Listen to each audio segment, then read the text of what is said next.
Good morning, my beautiful people. I'm so happy to be here with you and talk about the finding the G spot of your soul in action. If you haven't bought my book yet, you should. And if you bought it and read it, I ask you to please not to forget to go to Amazon.com and leave me a review to make it more available for other people, okay? So today I want to talk about miracles, and I actually want to talk about the science of miracles. I create miracles every day, and the more I am doing what I am doing, working with humans' energies and also understanding their brain and their emotions and combining the science and the miracle part of the world together, the more miracles I can manifest and the faster they happen. So today I'm going to just share very quickly a couple of examples that I've manifested lately. And then I will explain to you the science behind it and offer you some solutions for you. So first of all, several weeks ago, 2 weeks ago, it was only 2 weeks ago, seems like a long time, I went to Portland for a book signing of my Find the G Spot of Your Soul, freshly baked book that was just published in January. And I was there at the Hay House live signing my books. And traveling to Portland is not easy. It's like 4 hours. It's a long flight.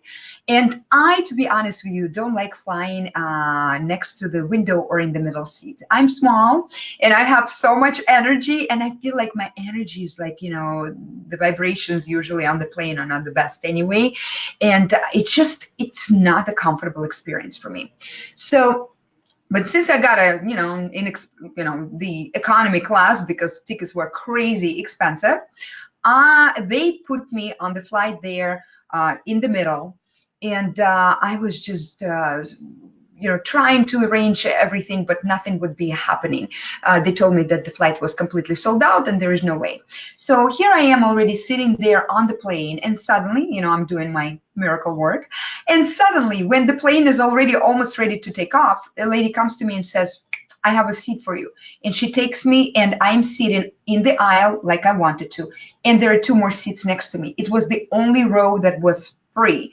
And so I could even put my legs and rest and do all of my work. That was on the way there.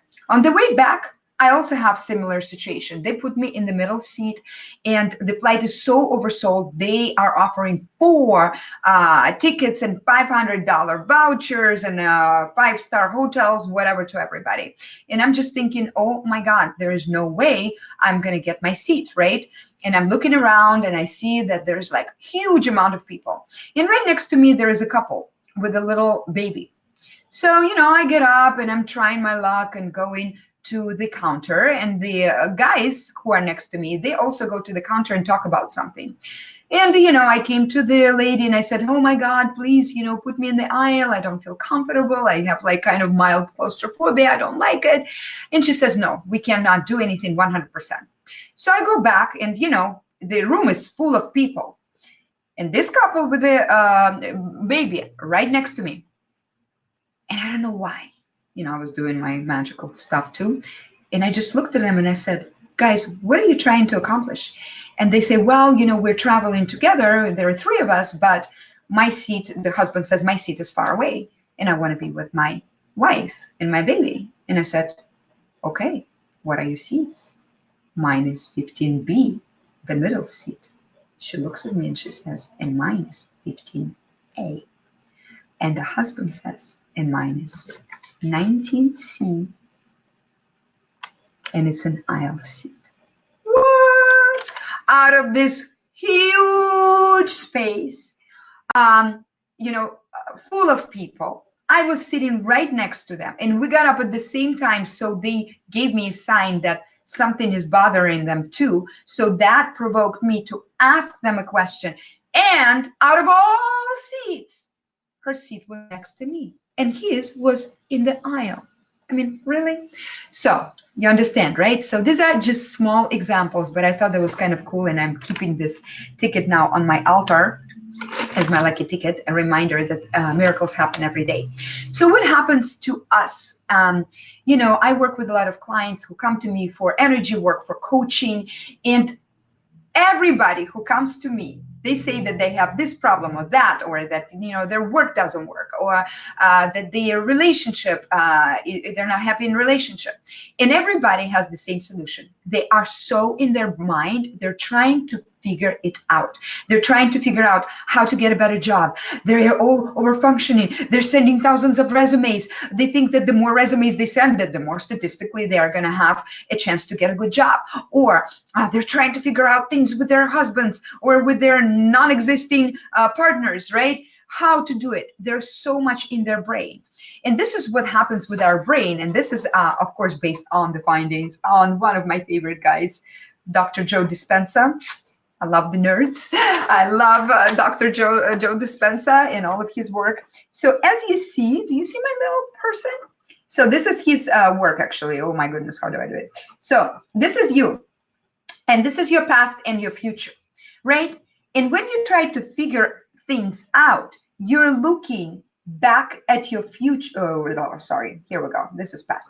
So you are rehashing your situation. Oh my God, I don't have a boyfriend. What am I gonna do? This boss sucks. I hate this job, blah, blah, blah, blah, blah. And from this point, we're trying to figure things out, right? Do you see how by doing that, we're actually focusing on the very thing that bothers us, that creates the problem?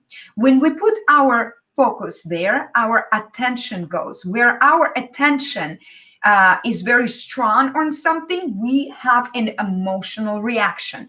When we have an emotional reaction, we produce different vibrations, different energy that is of different frequencies. If we stay there for a long time, prolonged amount of time with a strong emotion, you create a biofield around you and you start functioning like a radio wave, sending the signals to the universe, broadcasting that certain frequency. You believe in radio stations, right? You believe that if you're stuck in certain radio station you don't like, that in order for you to change it, you actually need to change your vibration. It doesn't matter how much you yell at that thing or how much you try to figure it out, right? You're like, oh my God, that country music or whatever, no offense to anybody, right? And you want to dance salsa and you cannot just talk to it. You cannot figure it out. You actually need to change your vibration. But when you do this, when you're trying to rehash things that happened and trying to figure out from that point, you are creating your new reality, the same, because you're attracting the same thing. When you're on a radio station and you're listening to jazz, who comes? Who is on your radio station?